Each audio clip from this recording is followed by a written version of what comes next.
Hello everyone, welcome back to the second episode of Devil's Advocate. Today, I will be going to the defense of Suicide Squad. Boasting a 27 on Rotten Tomatoes and a 40 on Metacritic, Suicide Squad wasn't the success DC hoped for. But after years of people hating on it, today, I will defend it. I'm going to be playing Devil's Advocate and I'll tell you why it's really not that bad of a movie. Today I will be defending the characters, the villains, the story, and the Joker. Let's do it. You want to put our national security in the hands of witches, gangbangers, and crocodiles. Don't forget about the Joker's girlfriend. These are villains.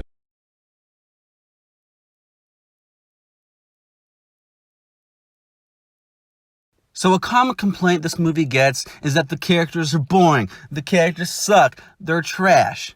I'm going to tell you otherwise. I'll get the obvious out of the way and say that even the haters can agree that Margot Robbie is amazing as Harley Quinn. She brings that insanity to the role that we've seen in the animated series and the comics. And even in her newer movie, The Birds of Prey, she's fun to watch. Next up is Deadshot, and he also shines in the movie like a diamond in the sky. Will Smith brings the charisma to this role that he does to every role. And more importantly, Deadshot shows that he's a new, different type of villain. He shows that not all villains are black and white. Life's not like that. He shows that sometimes, quote-unquote, villains aren't always evil. He's a flawed man, sure, and he makes mistakes, but he's a good guy at the end of the day because he's doing all this for his daughter. Captain Boomerang is the most fun you will probably ever have watching a Jai Courtney performance, and even he brings a unique charm to the character. Killer Croc isn't given much to do, but that's because he's the quiet muscle of the team, and he is a wonderful feat of movie magic, even to the point of winning an Oscar for the makeup. Rick Flag might be dull at times, sure, but if you really think about the dynamic between him and Enchantress, it's pretty interesting. He actually loves June, and the build-up to see what happens between them in the end is interesting. Will he kill her?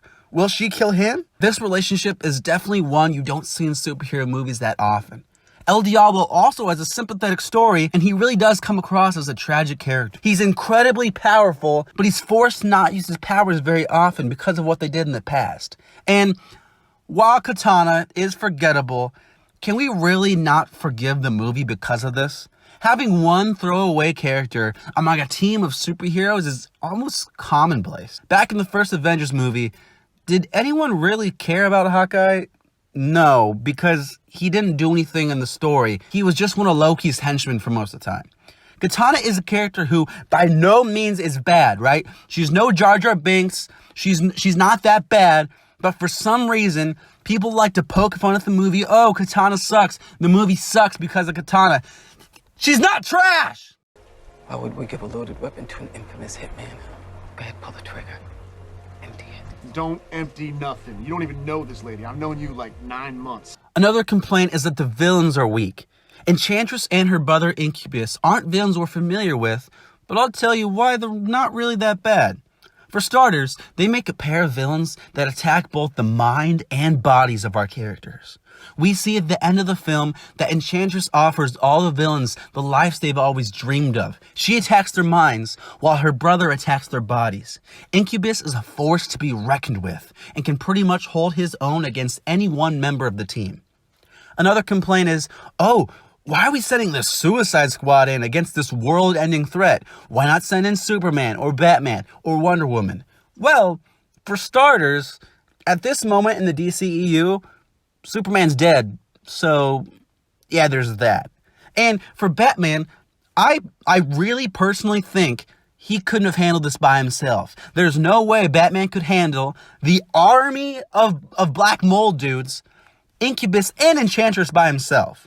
Also, the government doesn't control Batman. This isn't Civil War. There aren't no superhero government agents. They didn't stop Batman or Wonder Woman from going to help. Doesn't it make sense to send in what you have? Send in the team you know is ready to go, then just hope and pray that maybe slightly a rogue superhero is going to show up to save the day.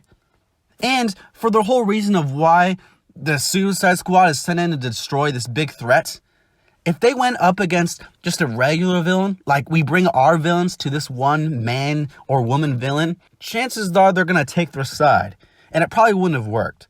If the villain is going to destroy the world, the Suicide Squad has no choice but to save the world. It's either that or just die. You're going somewhere very bad to do something that'll get you killed. But until that happens, you're my problem. Lastly, we have Joker. I already made a video about Jared Leto's Joker, so I'll keep this brief. One of the only reasons people hate this Joker so much is because he's the first live-action Joker we got after Heath Ledger. He takes a different approach and tries to give us a new side of Joker we haven't seen before. Jared Leto is a good actor, and he is memorable in the role. You might not like him, but you'd be lying if you said you couldn't think of the exact kind of Joker he was. And even if you hate this interpretation, you shouldn't hate the movie because of it. He's only on screen for a few scenes. A lot of people think the Ewoks are annoying, but do they hate episode 6? No, absolutely not.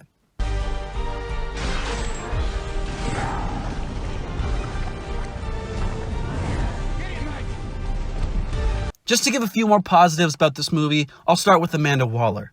The performance here is phenomenal as well because Viola Davis does a great job making Amanda intimidating. The movie was also the first one that departed from that darkness of the past DC movies, and because of it, we got such fun movies like Wonder Woman, Aquaman, and Shazam. Sure, it's no Guardians of the Galaxy, but this movie has a lot of enjoyment. You shouldn't hate it just because the critics didn't like it. If you take into account all the reasons I've given you, hopefully you can look back at the movie and see that it's a lot better than you think.